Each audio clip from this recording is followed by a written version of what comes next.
cette partie-là en deux temps, c'est sûr.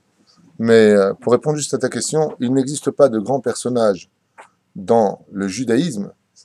Il n'existe pas, hein, Nachon, Boker Tov, hein, puisqu'on avait déjà commencé depuis une demi-heure le shiur.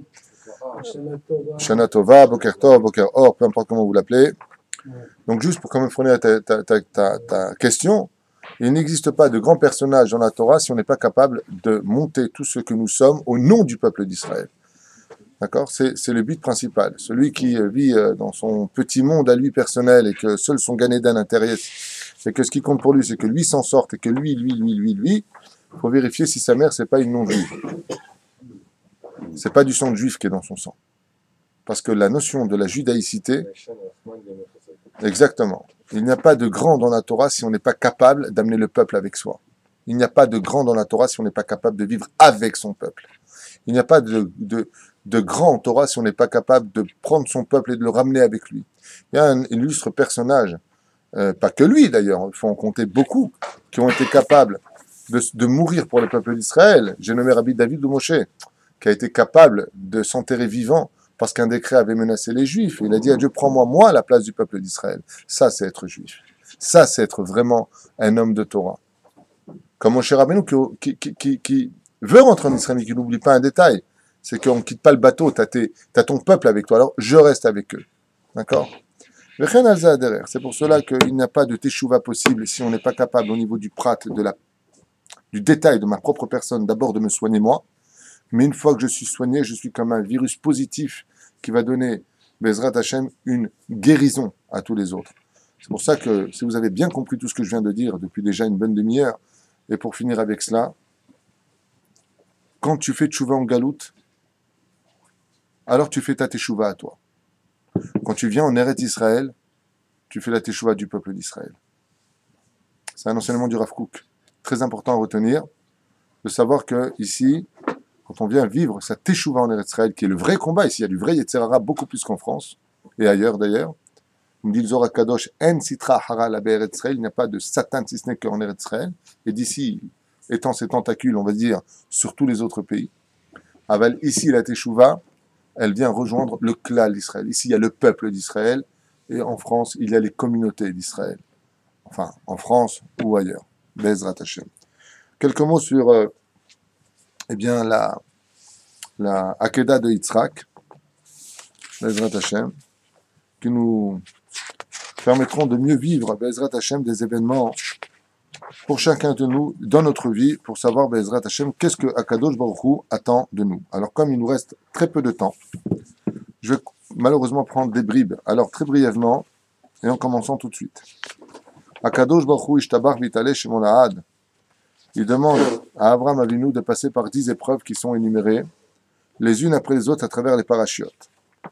La dernière épreuve est la plus dure de toutes, celle qui demandera d'une certaine façon à Akadosh Baruch Hu de supplier Abraham Avinu car il ne peut pas l'arrêter. Et cette épreuve, c'est la Hakeda de Yitzhak. Alors si on revient un tout petit peu en arrière, on se rendra compte à propos de la Hakeda de Yitzhak que Dieu propose dans la paracha de Lech Lecha à Abraham d'avoir un enfant. C'est ce qu'il propose. Il nous dit ça. Abraham Avinu alav shalom ne veut pas d'enfant. D'abord, il n'y croit pas parce qu'il estime qu'il n'a pas assez de mérite. Mais Abraham Avinu alav shalom finit par accéder à cette demande, comme nous l'avions déjà expliqué, parce que il a besoin d'être certain que Akadosh Baruch Hu donnera avec Yitzhak la possibilité d'aller étudier la Torah. Un shiur que nous avions expliqué à propos de Pessah à Yen Sham. Regardez là-bas si vous voulez, on va pas revenir sur ça. Cet enfant vient au monde à l'âge de 37 ans. Dieu demande à Abraham Avinu de prendre ce fils et d'aller le sacrifier. Donc c'est quand même très curieux de voir une antithèse, une antilogique, un système où la Emouna elle-même, Bekoshi, peut rentrer dans la question. Je ne te demande rien. Quand tu me demandes, est-ce que tu veux un enfant, je te dis, Louis Ishmael et Fanecha, laisse-moi Ishmael et Fachot, au moins que j'ai un fils, quelque chose. Oui. Dieu insiste et lui dit, non, tu auras un enfant. Très bien, tu auras un enfant. Il revient, il envoie 3 anges qui lui annoncent la venue d'un enfant. Ok, Todaraba, alors tu veux me le donner, donne-le-moi. Une fois que cet enfant arrive après l'éducation à devenir enfin adulte, il proposera à Abraham Avinu alav shalom d'emmener cet enfant pour aller mourir. C'est quand même terrible. Je t'ai rien demandé, c'est toi qui viens me voir. et tu me demandes de prendre mon fils, dit-il Abraham, pour l'emmener à la Kedat Yitzhak. Aval lama, alma velama. Première réaction, nous allons le lire. Il fut après ces choses-là. Donc il s'adresse à lui, et comme vous l'avez constaté, les tzadikim. Pourquoi Vaï, le tsar ou le chant tsar? Pourquoi Vaï? Qu'est-ce qui s'est passé avant? Avant quoi? C'est marqué Vaï. Dans le chant tsar, Vaï. Il y a eu un pacte avec Abimelech et Pichol. Il y a eu un pacte qui a été fait entre eux. D'ailleurs, c'est pas à ça que ça s'adresse. Si je réponds à ta question, on part sur un autre sujet que le Ben Ishraï a déjà développé. On parle ici aussi, à l'épisode, de la stérilité de Yitzhak. Car Yitzhak est stérile, il ne peut pas avoir d'enfant parce qu'il a une neshama féminine. Et donc, après ces choses-là, il va falloir engendrer une neshama nouvelle dans le corps de Yitzhak, qui sera une âme masculine. D'accord? Mais qu'on verra en temps et en heure dans la paracha de Vayera. Ben Ataïm, nous sommes ici. Donc c'est une épreuve. Donc Akadosh Baruch Hu ici va mettre à l'épreuve ce personnage qui est Abraham Avinu. Normalement, n'importe quelle personne sensée dirait au Créateur du monde, Ribono Shalom, avec tout respect que je te dois, pourquoi m'as-tu donné un fils? C'est une question, je vais le faire. Mais pourquoi tu m'as donné un fils pour me le reprendre dans ce cas-là? Pourquoi me faire du mal? On voit ici que la réponse d'Abraham Avinu est le silence absolu. Non seulement le silence, mais voyons plus loin. Vayomer kachna et bincha et yichidecha. Donc il lui dit comme ça, une liste bizarre de Reshima, une liste, il lui dit, Karna, prends de grâce. Le mot na, si vous avez compris ici, c'est que l'Akedat Yitzhak va nous servir exactement pour les 51 jours de Alev Beilul jusqu'à Hoshana Rabbah. Ça veut dire qu'ici, on a besoin d'un srout qui sera capable de réveiller à chaque fois les sentiments d'Hachem en disant « Rappelle-toi de ce qu'a fait Avraham et Yitzhak pour toi. » Car na, c'est une allusion aux 51 jours qui commencent du Aleph Beilou jusqu'au dernier jour des fêtes du mois de Tishrei. Et ensuite il dit « Et bincha, et yichidecha, asher afta, et Yitzhak. » On aurait pu dire directement « Et Yitzhak. » Pourquoi est-ce que tu viens me dire ton fils, ton unique, celui que tu aimes, pour finir par dire Yitzhak? Tu prends Yitzhak. Pourquoi? Rashi nous dit, car il est unique. Abraham va répondre, mais j'en ai deux qui sont uniques. Yitzhak est unique parce qu'il est fils unique de Sarah, et Ishmaël est unique parce qu'il est fils unique de Hagar. Donc les deux sont uniques. On voit ici que Abraham Avinu met au même niveau deux nations qui sont uniques en leur genre. Très bien. Ensuite, il dit Et bincha. Curieusement, on voit ici qu'il appelle son fils. Il lui répond mais les deux sont mes fils. D'accord? Il répond Et tichidecha, Et bincha, asher afta. Mais pourquoi il dit asher afta? Et il répond à Avraham Avinu parce que les deux, je les aime. Je les aime à des degrés différents. À propos de cet amour que porte Abraham pour Ishmaël, nous avions déjà sollicité un Rashi important dans la paracha qui expliquait juste avant, qui expliquait que Avraham Avinu al-Vasham en réalité détestait Ishmaël. Alors on ne comprend pas. Comment on voit qu'il le détestait? Parce qu'il l'a renvoyé alors qu'il était multimilliardaire, juste avec une gourde d'eau et un morceau de pain. De quoi crever après une centaine de kilomètres dans le désert. Et Rashi intervient et dit parce qu'Avraham Avinu détestait Ishmaël. Il le détestait. Donc, Mazé le détestait, mais Prinato va crever ailleurs. Il lui demande ce que tu aimes, il dit j'aime les deux. Alors, c'est la question que je pose. La gare, au moment, quand il ne voulait pas la jeter, à un moment, Sarah lui a dit fais, et Dieu lui a dit écoute la voix de ta femme. Donc, parce que Dieu lui dit écoute la voix de ta femme, il a compris que l'autre c'était vraiment un enfoiré. Donc, il a eu confirmation de Dieu qu'il fallait vraiment renvoyer Ishmaël. Ça, là, même de son côté à lui, il aimait. Non. Rashi dit qu'il le déteste. Ah bon. Tu veux que je te le lise? Non, bon. Rashi dit Vela manaton chemet velechem. Comment ça, il lui a donné ça, c'est tout? Bah, il est tsaraïn, lui, il donne à manger à tout le monde. Juste à son fils, il lui donne pas. Shaya sonné auto. Mais Rashi ne s'arrête pas là, il dit pas il le détestait simplement. Shealach le tarbut ra'a. Parce que Ishmaël ne se conduisait pas bien. Alors Avraham l'a détesté. Et pourquoi maintenant on nous dit qu'il aime noir sur blanc dans la Torah? Parce que là, il a fait tchouva. Zé Avdel. Abraham, là-bas, il n'aime pas Ishmaël parce qu'Ishmaël ne se comporte pas bien, il veut tuer du juif. C'est ce que Rachid nous livre, il joue avec son kéchet, il voulait tuer Yitzhak. Ici, Ishmaël fait tchouva. Donc, comme il a fait tchouva, hein, d'ailleurs, il vient avec lui et Eliezer, ils viennent avec lui. Ouais. Mais là, il a fait tchouva. Donc, il commence à l'aimer. D'accord? Zainab. Velech lecha. Donc, maintenant, on comprend. Là, il aime. Il dit, mais j'aime les deux. C'est comme difficile. Parce que Abraham Avinu a un but, c'est de ramener toutes les nations du monde, pour les nations du monde, aux 7 lois Noachid, et de ramener le peuple d'Israël aux 613 mitzvot de la Torah. Velech lecha el eretz Moria, alusham leola al ahad et arim asher omar elecha.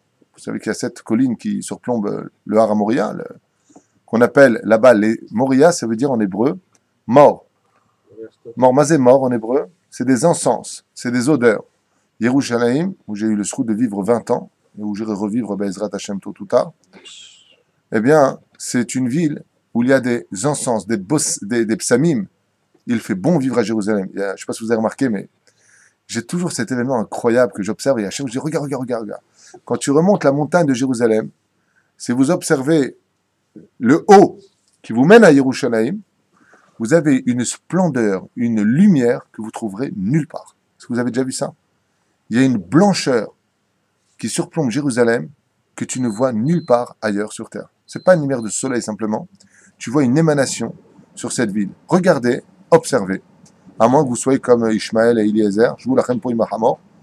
Mais pour ceux qui ont des yeux pour voir, vous verrez que Béhémet, il y a une splendeur au-dessus de Jérusalem. Tichye Yerushalem Tivanu Vitikonem Vivrabiamnu Amen. Vous avez loupé le côté Yitzhak. Kamata, il est arrêté, les deux sont uniques, après il a dit Yitzhak. Alors, à la fin, il va le définir. Non, je n'ai pas fini. Je suis simplement à la Moria. Après, il définit que c'est Yitzhak. Parce qu'une fois qu'il a dit celui que j'aime, celui qui est unique, celui qui est ton fils, il faut bien qu'il dise ah non. Oui, Yitzhak. D'accord? Ce qui est très difficile à comprendre, c'est justement ta question. Vechen Avraham, qui est prophète, il ne peut pas comprendre qu'il s'agit de Yitzhak. C'est vous faire comprendre combien Avraham a été surpris par la demande de Dieu. Pourquoi? Vechen, est-ce que ce serait possible que tu me demandes d'aller emmener ce fils de qui tu m'as promis une grande descendance? Donc pour lui, quand tu lui as dit prends Ishmaël, prends ton fils, pour lui c'était Ishmaël. Il était content, il dit ah ben, c'est une bonne nouvelle, maintenant Ishmaël, ouais, il est même capable de monter sur Misbéach, crénon d'idiot. Et il était super content. Mais il lui dit non, et Yitzhak. Et pourquoi Yitzhak? Parce que Yitzhak Avinu Alav Shalom, il fait partie d'une antithèse, c'est antilogique. Dieu lui dit tu vas avoir un fils et je te promets que de lui viendra le peuple d'Israël. Mais il n'est pas marié, il est stérile, il n'a pas eu d'enfant, donc si tu le tues, c'est qu'il n'y a plus de suite dans l'histoire du monde, il ne comprend pas. Et avec tout ça, il y a un silence absolu. Une fois, Rabbi Yitzhak de Berditchev, la veille de Yom Kippourim, alors que tout le monde attendait pour commencer Kol Nidré, parce qu'on fait Mitra Gdola, on fait la grande Mitra, il rentre comme ça dans son bureau, donc il y avait la yeshiva, puis sur la droite il y avait sa pièce, son bureau, et il est rentré là-bas pendant 2 heures à la montre. Je vous pose une question, très sincèrement. C'est sûr que vous n'êtes pas les élèves de Rabbi Yitzhak de Berditchev et que moi je suis loin d'être Rabbi Yitzhak de Berditchev. Très loin. Je suis Ashkenaz, je suis tunisien. Déjà, ça fait une grande différence. Imaginez une seconde,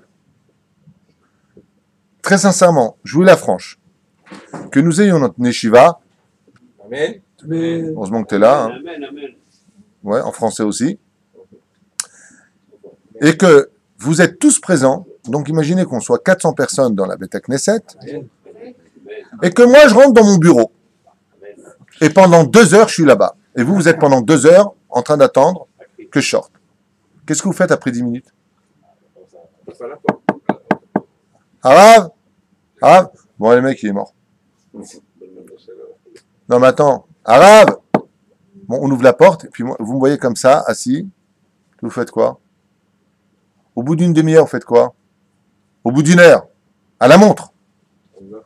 Non, les gens, en général, je vous dis, les gens, ils sont bons, ils vont prier ailleurs. À cette époque-là, hein, Rabbi Yitzhak de Berditchev, quand ils sont fermés 2 heures, toute sa communauté était assise et attendait le Rav, sans dire un mot. Quand est sorti le Rav, ils ont tous fait ça. Ah, Ils avaient confiance.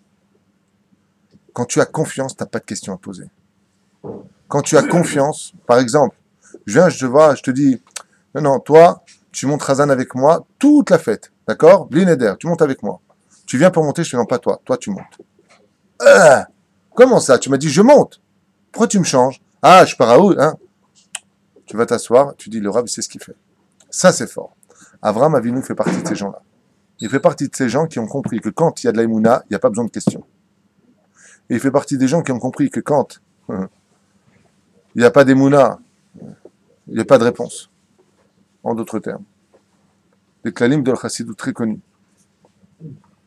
טוב, על אחד הערים, אשר אומר אליך, וישכם אברהם בבוקר, ויחבוש את חמורו, ויקח את שני נעריו איתו. Et en général, qu'est-ce qu'on fait dans ce cas-là? Peut-être que Dieu va regretter. On attend impatiemment que Akadosh Baruch Hu, eh bien, peut-être qu'il va revenir en arrière. Bon, c'est pas la peine. Mais Abraham Avinu, toute la nuit, il dort pas. Il attend juste une chose. Quand est-ce que vient l'aube pour aller vite emmener mon fils mourir? Sympa comme mec. Ça veut dire qu'il est Zariz la mitzvot. Et comment il est sûr que c'est Hachem qui s'adresse à lui et que c'est pas Satan, par exemple? Si tu m'avais posé la question en ce qui te concerne, j'aurais pu répondre. Mais en ce qui lui concerne, il sait faire la différence. Il sait faire la différence. Ouais. Quand je dis en ce qui te concerne, c'est en ce qui me concerne.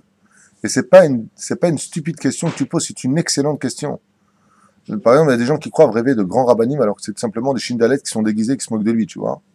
Ou comme par exemple, dans le livre de Rabbi Udaptaïa, Minchati Uda, il y a des gens, qui ont été possédés par des choses. D'accord? Et une fois, il y a une mahlouquette entre lui et le Ben Ishraï. Rabbi Udaptaïa est rentré en conflit avec le Ben Ishraï qui était son rave. À propos d'un homme qui était possédé par une âme, un esprit, et il lui a dit, t'es qui? Il lui a dit, je suis Elianavi Zachuletov. Le Ben Ishraï a dit, oui, c'est Elianavi Zachuletov. Et Rabbi Udaptaïa a dit, non, c'est un menteur. C'est pas Elianavi. Bah, sauf après les longues réflexions, il marque dans son livre qu'il avait raison, c'était pas Elianavi. Donc, il faut faire la différence. Là, Abraham Avinu, lui, il sait faire la différence. Et se poser la question quand tu reçois la bas de colle, c'est un manque de émouna de sa part ou c'est normal? Non, il ne se pose pas de questions. Il se pose pas de questions. Alors. Non.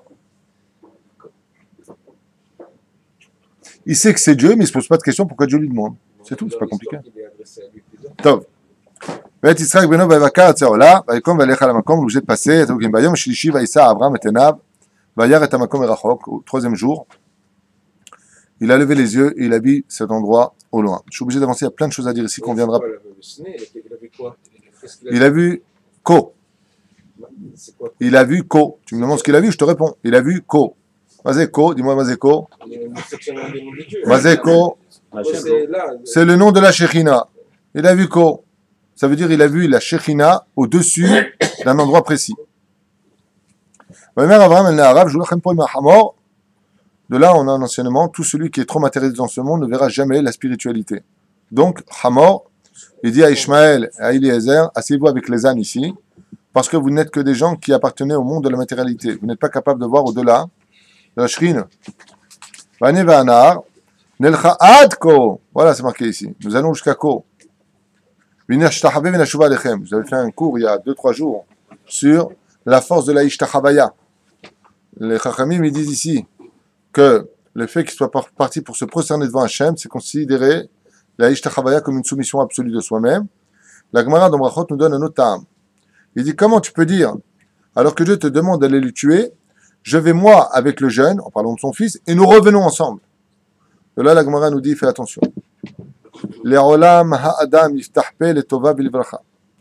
Regarde Abraham, dit la Gemara, pourquoi est-ce qu'il a eu le srout de ramener son fils à la vie? Parce qu'il parlait de façon toujours positive, ne jamais dire des choses négatives. Comme il a dit, nous allons et nous revenons, par le srout du malach qui est passé, qui a dit Amen. Parce que vous savez que des fois pour une parole, tu peux tout gagner. Et pour une mauvaise parole, tu peux tout perdre. Si un ange passe et qui dit Amen à ce que tu as dit, alors là tu peux monter et descendre, c'est scellé, Nigmar, assez pour. Donc quand tu viens et que tu dis, voilà, il aurait dit par exemple, voilà, je vais et je sacrifie, il n'y aurait pas eu de miracle. La Gemara dit parce qu'il a dit nous revenons, il a été positif dans sa vie, alors il a eu ce truc de donner de bonnes choses. C'est comme une société. Si tu n'arrêtes pas de dire ouais, on s'en sortira pas, c'est foutu, c'est foutu, c'est foutu. Après le mec il dit tu vois, je t'avais dit c'est foutu. Non. Tu l'as foutu en l'air. Il faut être positif dans la vie. Sauf si bien entendu, c'est vraiment foutu. Il n'y a jamais de désespoir. ויאמר אברהם לערב, שבו לכם פה עם החמור, שרבי לנו נשבע עליכם. ויקח אברהם את עצי העולה, וישם על יצחק בנו, ויקח בידו את האש ואת המאכלת, וילכו שנים יחדיו. Alors il y a beaucoup de questions qui se posent. Il prend ça, il le met sur le dos de son fils. Pour expliquer la misroute nefesh de son fils. Qu'est-ce que veut Abraham Avinu? Il le met sur son dos. Il veut éveiller que non seulement c'est toi le sacrifice, mais en d'autres termes, de qui plus est, c'est toi qui porteras le bois qui va te consommer. C'est énorme comme situation. J'ai envie de m'arrêter ici de faire un cours sur ça, mais Vaikach biado et taesh et tamachelet. Mazeb et taesh, les conditions pour allumer le feu, au niveau du pshat, il y a des sodotes ici, atsumim, et tamachelet. Pourquoi on appelle ça maachelet? Sakin, maachelet.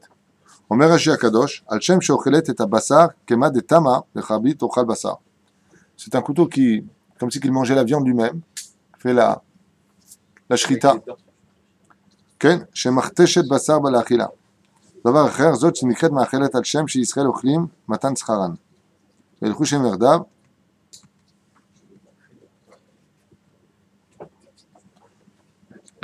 Abraham Avinu, dit Rashi Akadosh, quand il y allait, il savait pourquoi il y allait.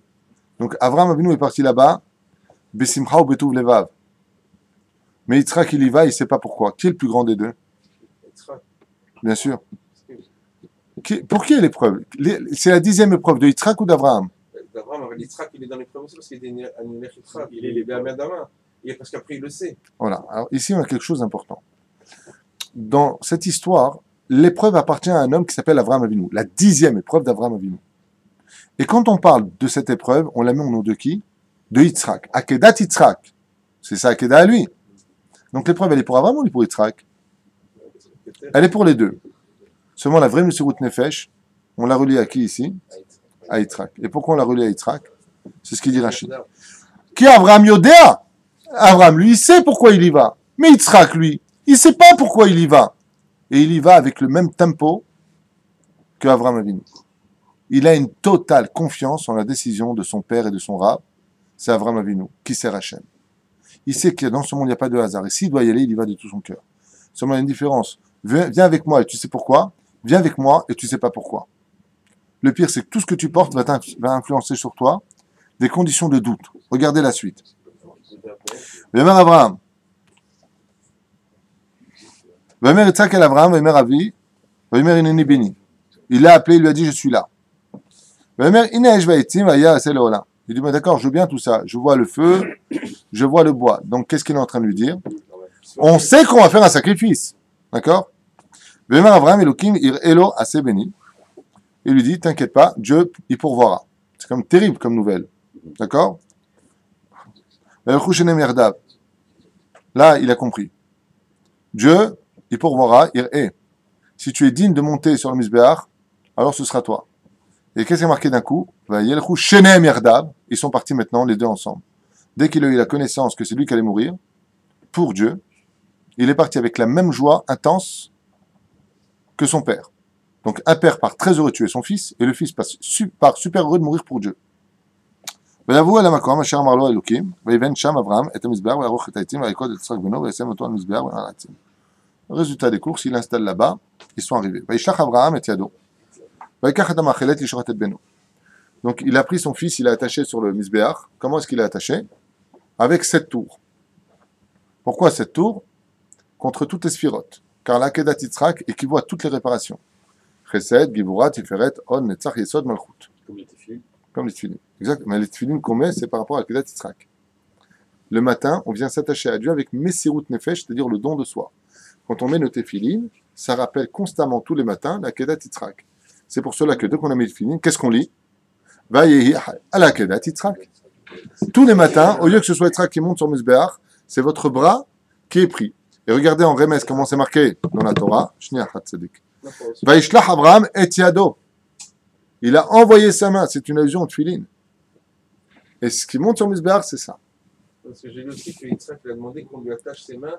Il a dit à son père, ça, c'est au niveau du drash. Aussi, même au niveau du tefilin, ça peut être le même attaché bien. Si tu veux, mais c'est pas spécialement relié, on va dire comme ça. Abraham et Yado. Cette phrase-là, je l'adore. Pourquoi je l'adore? Parce que quand on lit ça en français, en hébreu, il me reste 5 minutes, c'est horrible. On a commencé trop tard. Quand on lit ça en français, ça voudrait dire comme ça. Écoutez bien. Abraham envoya sa main pour prendre le couteau. Ben, on aurait pu penser qu'il le prenne avec ses oreilles, avec ses dents, ou avec son pied, tiens. Il a des pieds de singe, peut-être qu'il peut y arriver. Mais ça veut dire quoi? Il a envoyé sa main. Est-ce qu'on a besoin de nous dire qu'il va prendre sa main pour prendre le couteau? Est-ce que ce ne sont pas des choses qui sonnent d'elles-mêmes dans nos oreilles? La Torah est très avare sur les mots. Elle a de l'avarice vis-à-vis de son vocabulaire. Quand elle met un mot, c'est pas pour rien. De là, les sages nous expliquent et ils disent qu'Abraham Avinu a réussi à faire une des choses les plus pédagogiques et psychologiques qui correspond au règne absolu du service divin, c'est quand tu arrives à marier ton âme et ton corps. Pour les gens comme nous, il y a marqué « Sauf ma'ase ma'hashavat echila ». La fin d'une action démontre la première pensée. Chez Abraham Avinu, ça n'existe pas. Son corps pense aussi vite que son âme. C'est le Lucky Luke du corps. C'est-à-dire, Vaishlach et Yado, sa main est partie avant que sa tête ne lui dise « Va faire ce que tu as à faire ». C'est quelqu'un qui a une totale harmonie pour le service divin, où son corps se réveille sans besoin de se réveiller. Son corps est atteint le niveau de son âme. C'est unique dans l'histoire. C'est pour ça que là, Kedat Yitzhak, si je commence à rentrer là-dedans, c'est toute l'histoire de la vie et de la mort. Le corps va vers la mort, la Neshama ne meurt jamais. Qu'est-ce que la mort? C'est un sujet pour lui-même qu'on développera peut-être Be'ezrat Hashem Bli Neder pendant Rosh Hashanah. Les gens se trompent complètement sur le domaine de la mort. Complètement. Et à cause du fait qu'ils se trompent, la vie de leur existence devient négative parce que pour eux, la mort l'emporte sur la vie. Alors que pas du tout. Pas du tout. C'est pour ça qu'il n'y a pas de judaïcité dans ce monde si on n'a pas compris que la vie, c'est Triat Hametim. Et qu'en réalité, la vie est beaucoup plus forte après la mort que pendant que tu vis dans ton corps. En d'autres termes, il n'y a pas du tout de mort chez nous. C'est pour ça qu'Abraham Avinu, qui vit ces deux contextes, ne va pas tuer un fils. On ne tue pas. On ne peut pas tuer. On va simplement endormir un corps qui se réveillera. C'est tout. Il n'y a pas de mort. C'est pour ça que la Gemara nous dit 7 jours de deuil, pas plus.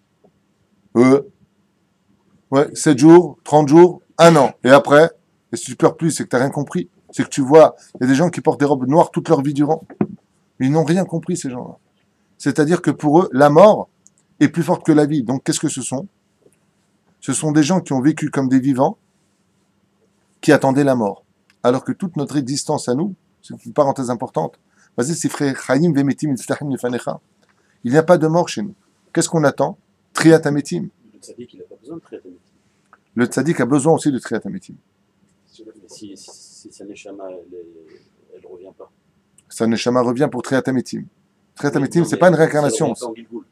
Non, mais chané, on parle de Triat Hametim. Triat Hametim, on ne rentre pas dans les Gilgulim. On parle de résurrection des morts. Quand viendra le Melech HaMashiach, toutes ces âmes vont se relever. Et avec leur corps. Donc pour Abraham Avinu, il n'y a pas de mort. La vraie notion d'un tzaddik, dans celui qui veut vivre une Torah positive dans ce monde, il doit être conscient que la mort, ce n'est rien d'autre qu'une porte à passer. La seule différence, c'est que tu ne vois plus. Mais par exemple, il faut savoir que Rabbi Moshe Ederi, par exemple, je lui ai posé la question, il étudiait avec Rabbi Yaakov Abu Hatzera. Il me l'a dit de sa bouche. Rabbi Yaakov Abu Hatzera est mort il y a plus d'un siècle et demi quand même. Donc, il faut arrêter les délires. Un peu moins d'un siècle et demi, peu importe. Mais il est décédé il y a quand même beaucoup d'années. Mais quand tu es capable de voir, alors la mort, ce n'est plus un écran pour toi. Je finis juste avec ça. La seule différence entre vivant et mort, c'est l'écran. La preuve en est. Qui est appelé mort dans la Torah? Celui qui est mort ou celui qui est vivant? Bizarrement, celui qui est appelé mort dans la Torah, c'est celui qui est vivant. Bet Haïm, la maison des vivants. Là où tu es mort, tu es appelé vivant. Et là où tu es vivant, tu es appelé mort. La preuve en est. Tu commences à mourir le jour où tu nais sur terre. Et pour finir, comment c'est fini?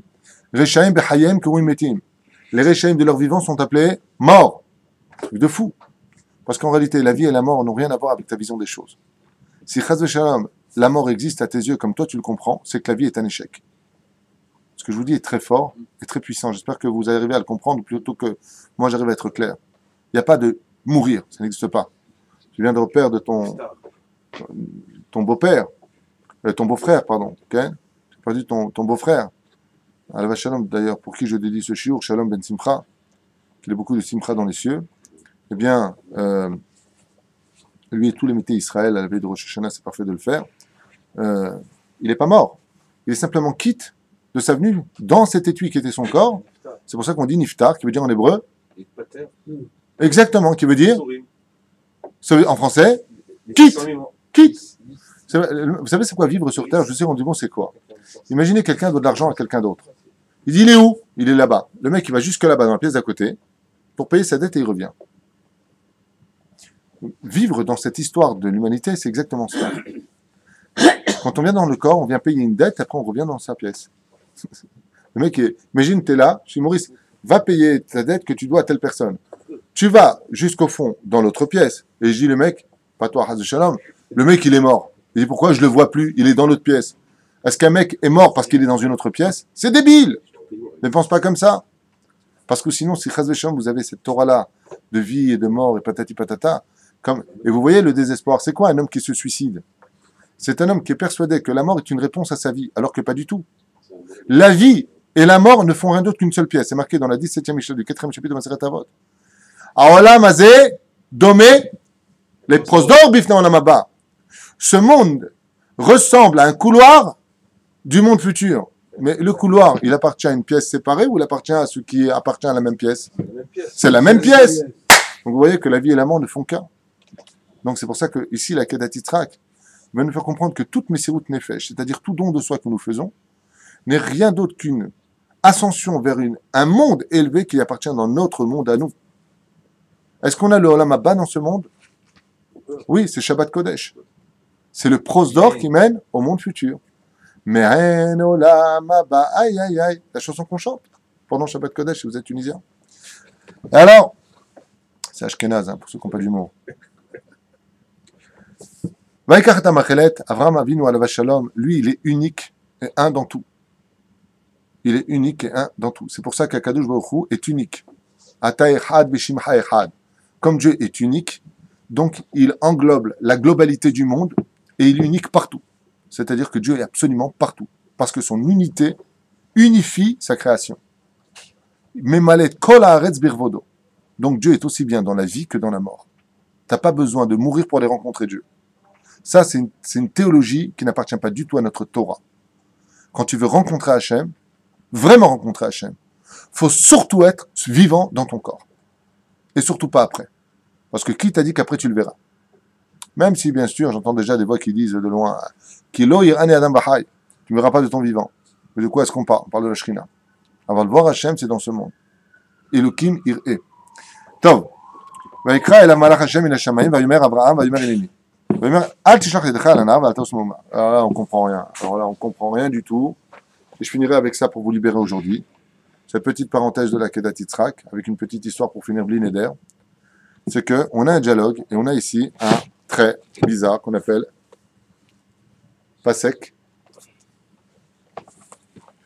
Vaikra elav malach Hashem min hashamayim. Il y a un ange qui appelle Abraham des cieux. Vayomer, Abraham, Vayomer Hineni. Juste avant, chaque fois que Dieu a parlé à Abraham, combien de fois il a appelé Abraham? Une fois ou deux fois? Une fois. Toujours. Et dès qu'il dit une fois, qu'est-ce qu'il dit Abraham? Vayomer Hineni. Tout de suite, me voici. D'un coup, Abraham Avinu prend le couteau, vient pour sacrifier son fils, dans une épreuve extrêmement dure, comme on en avait déjà parlé, où, à cette époque, était mise en pratique une des Avodah Zara les plus difficiles, qu'on appelle l'Avodah Zara de la molaire. Il y a fait mode. C'était quoi la molaire? Sacrifier ses enfants dans la 7e pièce, sacrifier ses enfants pour un Dieu idolâtre. Et lui a réussi à arrêter cette épidémie. Et Dieu lui dit, prends ton fils à sacrifier. Quelle épreuve dans cette époque! Quelle épreuve! Tout ce que j'ai fait comme boulot, t'es en train de me le casser, Hachem. Il réfléchit pas. Il réfléchit pas. Alors, c'est comme un homme qui a hypothéqué sa maison, qui a construit pierre par pierre avec la sueur de son poing, une yeshiva. Et une fois que la yeshiva est construite, il y a une bombe qui tombe dessus. Il dit, oh, c'est quoi cette vie de fou? Abraham Avinu, une fois qu'il arrive enfin à ramener tout le monde au monothéisme, Dieu lui dit, va faire de tes propres mains tout l'opposé de ce que tu as fait chez les autres. C'est horrible. Il devient quoi? C'est qui se mariole vis-à-vis des nations du monde. On ne réfléchit pas après les midotes d'Hachem. Quand Dieu dit quelque chose, tu fais, tu t'es pas du niveau de comprendre. C'est ça. Toute l'histoire de notre année. Quand on est capable, dans l'année, de faire les choses, non pas parce que c'est logique ou pas logique à nos yeux, mais à l'image d'Abraham Avinu, on va rappeler constamment ce chauffard, qui est un son qui parle, mais qui n'a pas de parole. Tu n'as pas besoin de comprendre pour faire. Tout comme moi, je te pardonne, alors que tu ne sors pas des paroles, tu me sors un son qui est incompréhensible à déchiffrer, puisqu'il n'y a pas de parole. Mais je te faire comprendre que moi, je suis capable de t'écouter à travers tes larmes, à travers tes propos qui demandent pardon alors qu'il n'y a pas de parole. De la même façon, même si tu ne comprends pas mes paroles, écoute le son de ma voix et arrête de parler. Et arrête de penser, fais ce que je te dis. Agis. Parce qu'en agissant, tu finiras par comprendre. Naase benishma. On paye, on comprendra. Tu ne peux pas comprendre le divin. Comme quelqu'un m'a dit au téléphone récemment, mais pourquoi Dieu il m'a fait ça et pourquoi Dieu il m'a... Je dis, madame, mais si vous saviez pourquoi, vous seriez Dieu vous-même.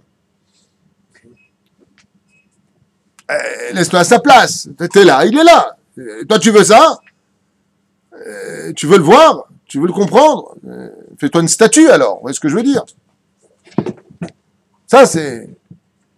Là, ça me rappelle un petit peu, comme ils ont chez eux, quand ils parlent avec l'autre, ils voient pas l'autre, mais ils ont des trucs pour se voir. Ça, je te vois, mais tu me vois pas. Enfin, tu m'as vu?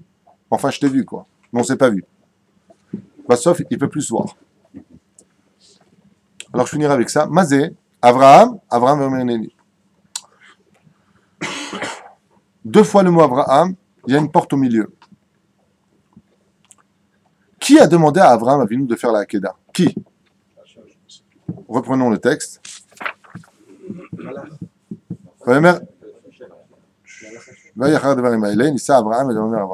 Ok? Alors, vous vous trompez tous, écoutez bien. Qui demande à Abraham ici? Qui? Dieu. Qui demande à Abraham de faire la Kedat Yitzhak? On répondait clairement. Dieu. Eh ben voilà, ça fait plaisir. Tu as corrigé quelqu'un. Non, non, ils ont dit malach. Ils ont dit un ange. Bon, c'est le groupe de droite. Toi, t'as le groupe de gauche qui est malach. Bon, toi, t'es au milieu. Ouais, vous réfléchissez après le rab. Déjà, c'est 3 jours de jeûne. Ça te dit. Il n'y a pas de rab, il n'y a pas d'élève. On est tous amis. Qui c'est maintenant qui parle à Abraham Avinu? Voilà. Vous êtes d'accord? Abraham Avinu n'est pas d'accord ici. Il dit, attends, t'es bien gentil. Moi, quand j'ai reçu l'ordre, de qui je l'ai reçu? De Dieu. Et là, qu'est-ce qu'il y a marqué? Vaikra elav malach Hashem min hashamayim. Un ange l'appelle et on a besoin de nous dire d'où il l'appelle. Et s'il avait appelé de la terre, ça change quelque chose? Reprenons la phrase avec notre langage à nous. Vaikra elav malach Hashem vayomer. Un ange l'a appelé et c'est tout. Pourquoi il est marqué min hashamayim? Ça veut dire que ça vient de Dieu. Tout vient de Dieu. C'est pas une réponse. Tout vient d'Hachem. Akol min hashamayim. Non. Anna, c'est ta réponse. Hein? La question, c'est bien. It's gonna find. Vaikra, malach Hashem min hashamayim. Il y a un autre qui l'appelle des cieux. De là, vous allez comprendre une chose. Juste avant de le faire, Abraham Avinu prend son couteau, selon Zohar, il lui a vraiment tranché la gorge. D'accord? Il a fait l'action. Dans le pshat, il ne fait pas l'action. Il y a un ange qui vient et qui lui dit, oh! Don't touch, man. Touche plus. C'est bon. On a besoin de nous dire que c'est un ange. On a besoin de nous dire qu'il vient des cieux. On vient nous dire qu'il vient l'arrêter. Et il y a 2 fois Abraham avant que Abraham réponde. Et il y a une porte entre les deux. Chazal nous dit, tu sais qui c'est cet ange qui a été créé? C'est un ange qui est monté aux cieux par l'action d'Abraham Avinu. Comme c'est marqué, tout celui qui fait une bonne action, qu'est-ce qu'il crée? Un malach blanc. Cet ange qui vient parler à Abraham Avinu n'est autre que l'ange de son action. C'est pour ça qu'il est marqué, Vaikach et Amachelet. Il a pris le couteau. Cette action de faire l'action a créé cet ange. Donc si cet ange est né, c'est qu'il est une preuve de l'accomplissement de la volonté divine. Donc il n'y a pas besoin d'aller plus loin. C'est cette même ange qui lui dit à Abraham Avinu qui est né de son action, arrête, c'est bon, ne va pas plus loin. Je suis né prouvant que tu l'as fait. Mais Abraham Avinu n'est pas du tout d'accord. Il garde le silence et il dit à l'ange, va te faire cuire enof. Il est devenu espagnol, je ne sais pas pourquoi, j'ai envie de le dire comme ça. Il lui a dit, pas du tout. Et pourquoi il lui a dit pas du tout d'après vous? Parce qu'il lui a dit, hé, qui s'est adressé à moi? Hachem. Et lui, il lui répond, mais moi, je suis une preuve, je suis né de toi, je suis ton fabrique, je suis ta création, lui dit l'ange.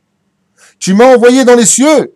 Je suis monté devant le trône d'Iva Min Hashamaim. Aliti, j'ai prouvé que tu as fait la Kedat Yitzhak. Et là, on a sec. Pas sec au milieu. Il y a une porte qui s'est fait. Abraham Avinu lui dit, attends.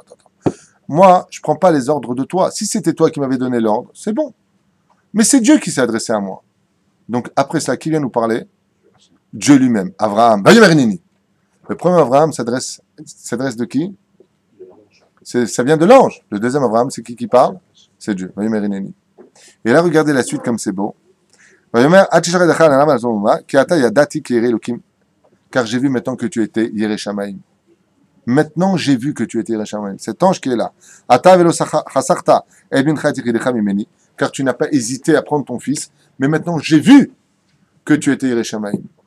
Tout ce que veut Akadosh Baruch Hu, Shtabach Shemo Lahad, c'est qu'on puisse nous montrer, qu'on puisse voir, qu'on puisse comprendre et accomplir l'action d'Hachem. Des fois, tu n'as pas besoin d'aller jusqu'au bout d'une action. Il te suffit simplement de commencer l'action.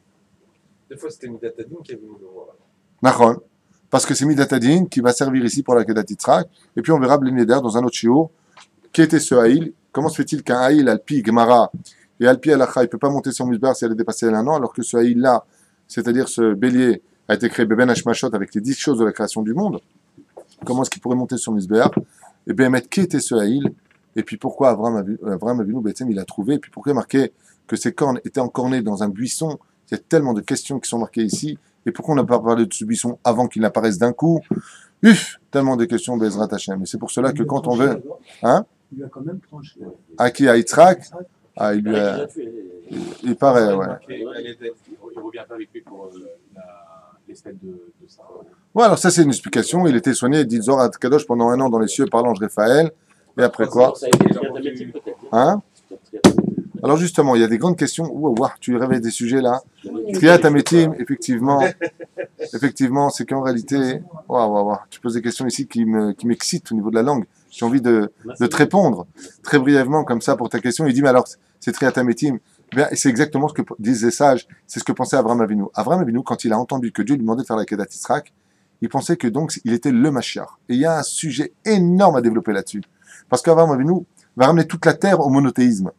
Donc quand Dieu lui demande de prendre son fils et de le sacrifier, pour lui, il est donc le Mashiach, puisqu'il n'y a pas de suite après lui. Donc, il y a Triat Ametim. C'est une explication qui dit, je vais le sacrifier, mais on revient ensemble. Parce qu'il pensait que lui-même était le Mashiach Vadaï. Et bah, sauf, c'était pas encore l'époque. C'est un type de sujet très profond, idéologique, juif, qui en fin de compte a été retardé parce que ce n'était pas en son temps. Le peuple d'Israël doit devenir un peuple cosmopolite, lançant à l'image du soleil des rayons vers les nations du monde. Non pas éclairer les nations du monde simplement, mais réveiller les nations du monde au monothéisme et au Silton Wahid.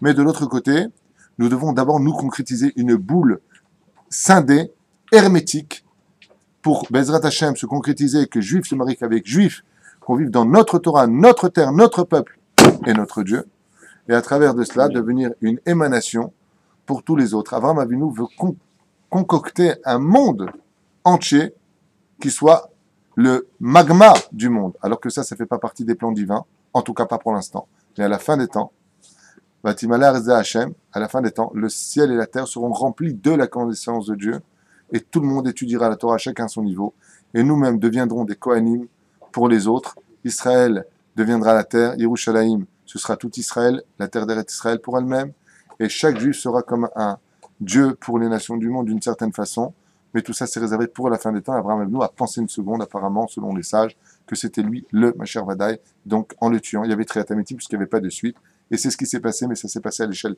individuelle pour donner du srout à Israël jusqu'à la fin des temps. Baruch Adonai Olam, Amen. Amen. Un petit mot. Oui.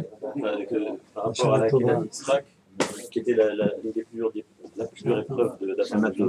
Mon beau-frère, je crois, c'est au nom de Chazal. Juste un instant, c'est pas fini. On n'a pas fini. Mon beau-frère, je crois qu'il disait au nom de Chazal que l'épreuve qui correspond à la Kedat Yitzhak de nos jours, à nous tous, c'est de se lever tôt le matin pour aller à la tefila. Tout à fait. Alors ça, c'était un petit peu la suite au niveau de Messirut Nefesh, mais ce n'est pas qu'en cela. Moi, je dirais qu'aujourd'hui, par exemple, dans Messirut Nefesh la plus grande, c'est de dire, à partir d'aujourd'hui, je fais tchouva. Je vais enfin arrêter de me plaindre et commencer à sourire à la vie, d'être heureux. Il n'y a pas une plus grande Messirut Nefesh que ça, parce que personne n'y arrive. On est dans une époque où quand les gens me disent, vous connaissez pas quelqu'un, j'ai envie de me marier, je dis, t'es psychiatre? Tu parles avec les gens au niveau Ben Arben Haïm, les gens sont malades. Psychologiquement, on est dans une période où les gens vont mal. Donc il faudrait peut-être ce soir et aujourd'hui, il faut vivre la joie comme une Messirut Nefesh. Je vais prendre sur moi d'enfin d'arrêter de me plaindre, être heureux. C'est une Messirut Nefesh. D'aller à la bête à Knesset le matin de me lever, c'est une Messirut Nefesh. D'arrêter de s'énerver. Je suis pas nerveux, c'est toi qui m'énerve. Mais arrête de t'énerver parce que je t'énerve. C'est You pour ça qu'on understand? s'appellera Bnei Yitzhak parce qu'on rigolera tout le temps. Exactement. Tu viens de très bien finir ce shiur. Chazak ou Baruch Tzadik. Et là, il dit, c'est pour ça qu'on sera Bnei Yitzhak. Yitzhak veut dire en hébreu, sourire. Quand on veut faire Mesirut Nefesh et quand on est capable de sourire à l'image de Yitzhak. C'est pour ça qu'à Rosh Hashanah, il faut être très souriant. Il faut être conscient de ce jour. Aval, il faut garder le sourire parce qu'on a confiance en papa. On n'a pas besoin de poser de questions parce qu'on sait que tout ce que fera Dieu, c'est que du tov. Kol Touv.